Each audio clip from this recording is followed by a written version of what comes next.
Hello साथियों, स्वागत है आपका अपने निस्वार्थ शिक्षा एकेडमी पर। साथियों, आशा है कि आप लोग स्वस्थ होंगे, मस्त होंगे और अपने बिहार प्रधान शिक्षक भर्ती 2024 बीपीएससी टीआरई 3.0 और 4.0 की तैयारी में लगे होंगे।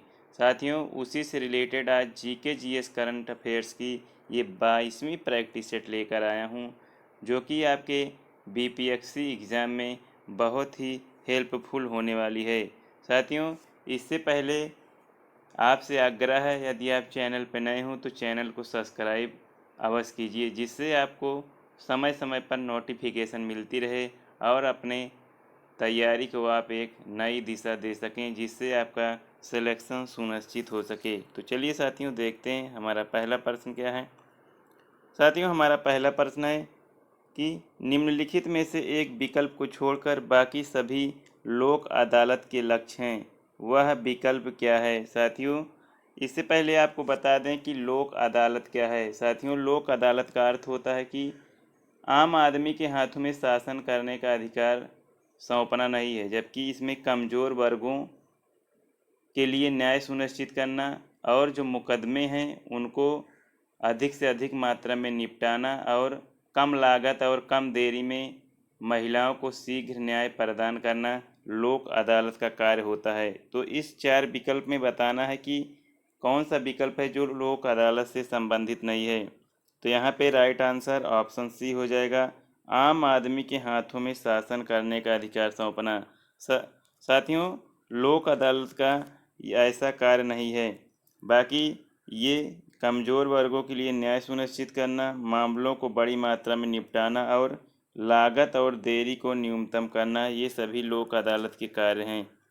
इसलिए विकल्प सी राइट आंसर हो जाएगा। अगले प्रश्न की ओर बढ़ते हैं और अगला प्रश्न है।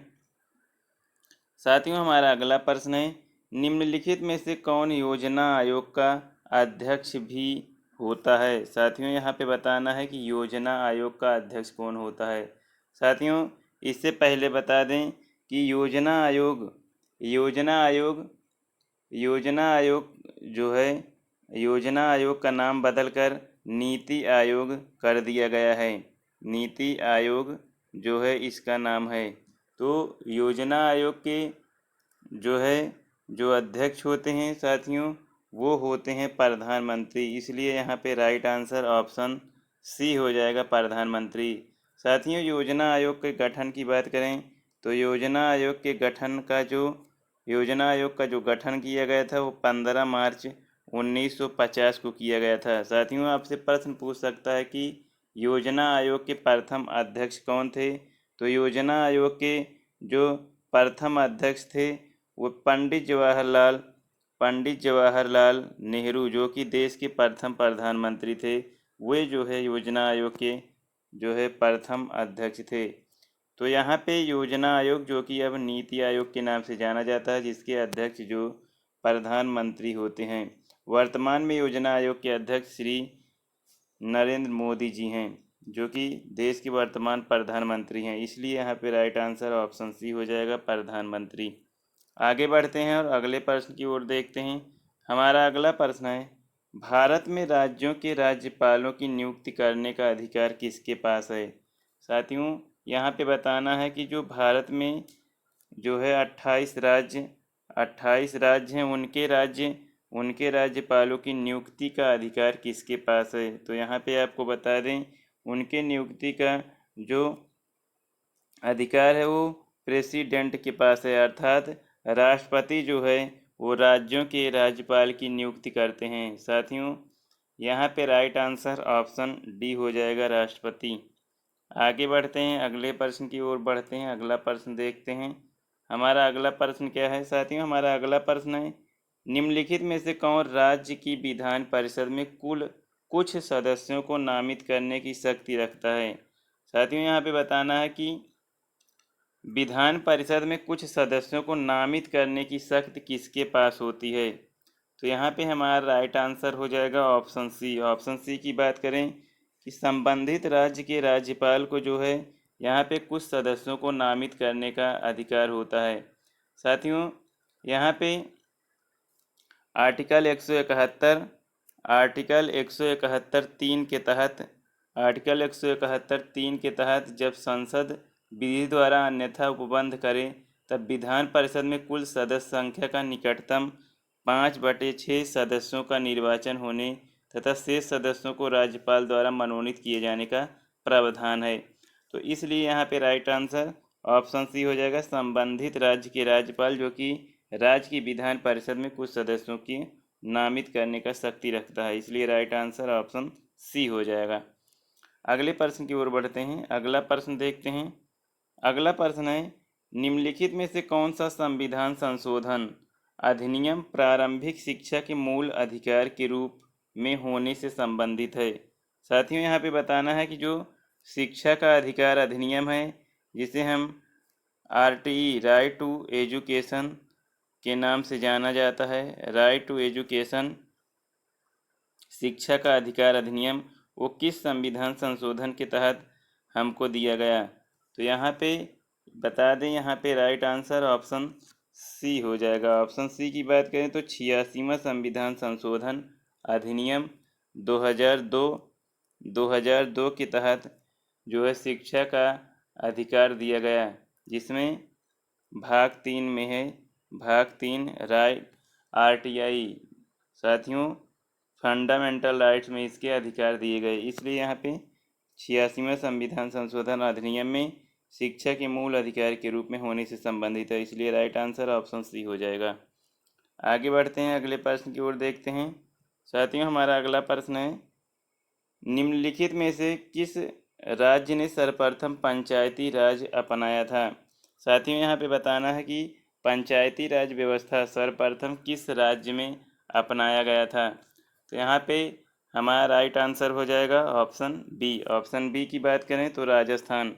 साथियों, राजस्थान राज्य में जो है सर्वप्रथम पंचायती राज व्यवस्था को अपनाया गया था। साथियों, राजस्थान के नागौर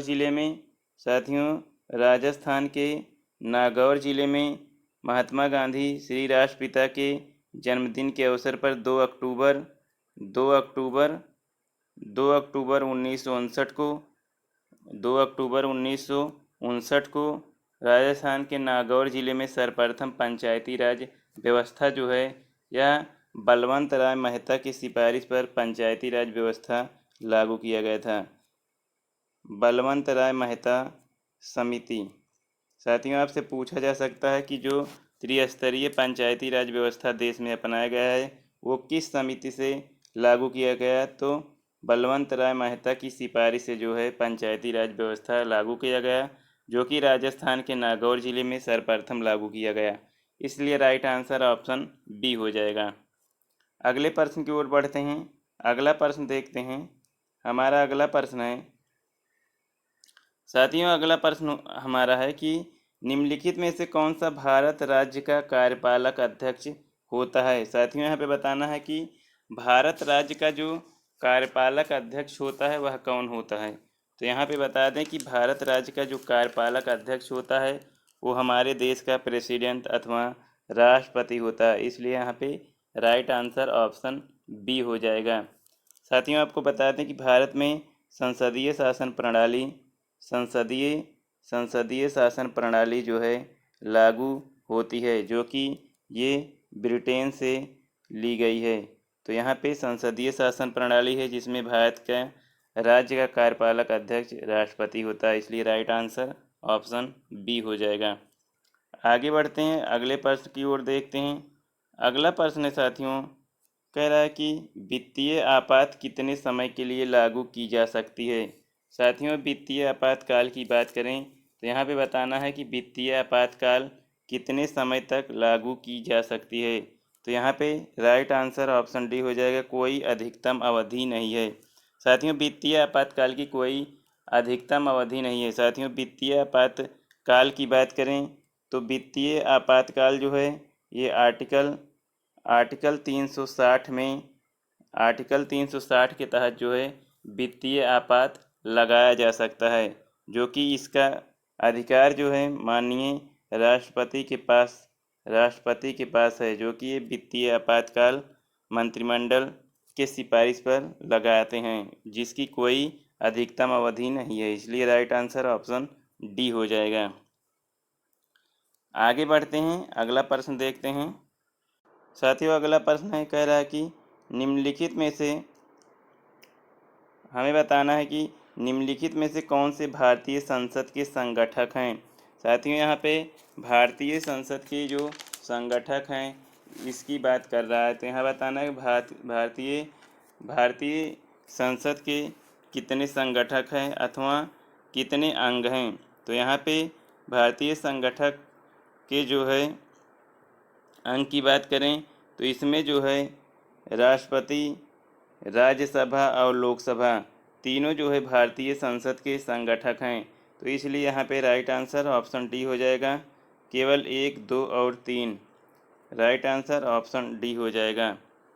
आगे बढ़ते हैं, अगले प्रश्न की ओर देखते हैं। हमारा अगला प्रश्न है, किसी विधेयक को कानून बनाने के लिए उसे डैश की मंजूरी जरूरी है। साथियों यदि संसद में कोई कानून या कोई विधेयक जो है पेश किया जाता है तो वह किसकी मंजूरी से कानून का रूप लेता है। तो यहाँ पे बताना है। तो यहाँ पे बता दें कि यहाँ पे राइट आंसर ऑप्शन सी हो जाएगा, लोकसभा तथा राज्यसभा दोनों। साथियों लोकसभा और राज्यसभा दोनों से यह जो है कानून साधारण विधेयक के द्वारा जो है पास किया जाना चाहिए। साधारण विधेयक के द्वारा जो है कोई भी विधेयक जो है कानून का रूप धारण करता है। इसलिए यहाँ पे राइट आंसर ऑप्शन सी हो जाएगा, लोकसभा तथा राज्यसभा दोनों की मंजूरी जरूरी है। आगे बढ़ते हैं, अगले प्रश्न की ओर देखते हैं। हमारा अगला प्रश्न है, लोकसभा के अध्यक्ष को उसके पद से किसके द्वारा हटाया जा सकता है। साथियों लोकसभा का जो अध्यक्ष होता है जिसे हम लोकसभा स्पीकर के नाम से जानते हैं, उसको किसके द्वारा हटाया जा सकता है। तो यहाँ पे राइट आंसर हो जाएगा ऑप्शन बी। ऑप्शन बी की बात करें तो यहाँ पे लोकसभा द्वारा पारित प्रस्ताव, साथियों लोकसभा द्वारा पारित प्रस्ताव के द्वारा उसे हटाया जा सकता है। साथियों बात करें कि यहाँ पे आर्टिकल 94 गा के तहत जो है लोकसभा के सदस्य बहुमत से पारित संकल्प के द्वारा जो है लोकसभा अध्यक्ष को उसके पद से हटा सकते हैं। लेकिन उससे पहले लोकसभा अध्यक्ष को जो है 14 दिन पहले जो है उसे 14 दिन पूर्व या 14 दिन पहले उसे जो है सूचना जो है दी जानी चाहिए। तो यहाँ पे लोकसभा के अध्यक्ष को हटाने के लिए लोकसभा द्वारा पारित प्रस्ताव जो है के द्वारा हटाया जा सकता है। राइट आंसर ऑप्शन बी हो जाएगा। आगे बढ़ते हैं, अगले प्रश्न की ओर देखते हैं। साथियों हमारा अगला प्रश्न है, लोकसभा में अविश्वास प्रस्ताव पारित होने पर किसे इस्तीफा देना पड़ता है। यहाँ पे बताना है कि यदि लोकसभा में अविश्वास प्रस्ताव पारित हो गया तो किसे इस्तीफा देना पड़ता है। तो यहाँ पे बता दें राइट आंसर। साथियों यहाँ पे राइट आंसर हो जाएगा ऑप्शन सी। ऑप्शन सी की बात करें तो मंत्रिपरिषद। साथियों लोकसभा में अविश्वास प्रस्ताव पारित होने पर पूरी मंत्रिपरिषद को इस्तीफा देना पड़ता है, जिससे जो है सरकार गिर जाती है। तो इसलिए यहाँ पे राइट आंसर ऑप्शन सी हो जाएगा, मंत्रिपरिषद। आगे बढ़ते हैं और अगले प्रश्न की ओर और अंतिम प्रश्न की ओर देखते हैं। साथियों हमारा अगला और अंतिम प्रश्न है, भारतीय संविधान के अनुसार डैश के आदेश के बगैर सर्वोच्च न्यायालय के न्यायाधीश को पद से नहीं हटाया जा सकता है। यहाँ पे बताना है कि जो सुप्रीम कोर्ट का जो है मुख्य न्यायाधीश है उसके पद से किसके आदेश के बगैर नहीं हटाया जा सकता है। तो यहाँ पे जो है राइट आंसर ऑप्शन ए हो जाएगा। ऑप्शन ए की बात करें तो राष्ट्रपति के आदेश के बगैर मुख्य न्यायाधीश को उसके पद से नहीं हटाया जा सकता है। तो इसलिए यहाँ पे राइट आंसर ऑप्शन ए हो जाएगा, राष्ट्रपति। तो साथियों ये रहे कुछ महत्वपूर्ण प्रश्नों की सीरीज जो कि आपके बीपीएससी एग्ज़ाम और हेडमास्टर एग्ज़ाम के लिए बहुत ही महत्वपूर्ण होने वाली है। आपको मैं बता देता हूं कि बीपीएससी में ऐसे प्रश्न आपको अवश्य देखने को मिलते हैं। साथियों, यदि आपको ये सीरीज अच्छी लगी हो तो इसको लाइक कीजिएगा, और जो भी आपके साथी तैयारी कर रहे हो बीपीएससी टीआरई की, बीपीएससी हेडमास्टर की, उनको ये वीडियो अवश्य शेयर कीजिएगा। और साथियों, इसी के साथ चैनल पर नए हों तो चैनल को सब्सक्राइब कीजिए, जिससे आपको समय समय पर नोटिफिकेशन मिलती रहे। तो इसी के साथ साथियों, अलविदा लेता हूँ। जय हिंद।